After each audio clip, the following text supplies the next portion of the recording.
बिस्मिल्लाहिर्रहमानिर्रहीम। अस्सलामुअलैकुम। उर्दू जी के पॉइंट्स में खुश आमदीद। दोस्तों, क्या आप जानते हैं कि नींद के अलावा वो कौन सा ऐसा काम है जिसको इंसान आंख बंद करके करता है?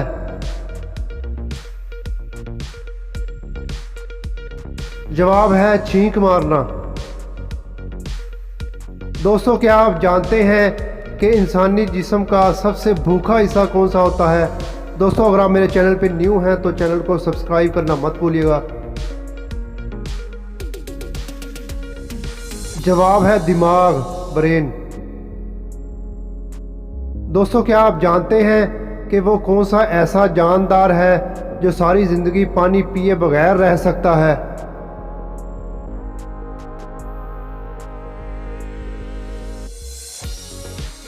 जवाब है मेंढक, फ्रॉग। दोस्तों, क्या आप जानते हैं कि दुनिया की वो कौन सी ऐसी चीज़ है जिसको हर कोई हाथ और पांव लगाए बगैर तोड़ सकता है?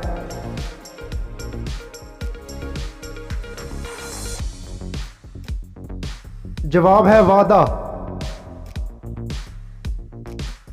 दोस्तों, क्या आप जानते हैं कि दुनिया का वो कौन सा ऐसा जानदार है कि जिसकी जुबान का वजन हाथी के वजन के बराबर होता है? जवाब है व्हेल, मछली की जुबान। दोस्तों, कॉमन सेंस का सवाल है, पॉजिटिव जवाब दीजिएगा कि वो कौन सी चीज़ है जो लड़का डालते डालते अटक जाए तो लड़की को दर्द होता है और जब डल जाए तो लड़की को अच्छा महसूस होता है? जवाब है चूड़ी पहनना।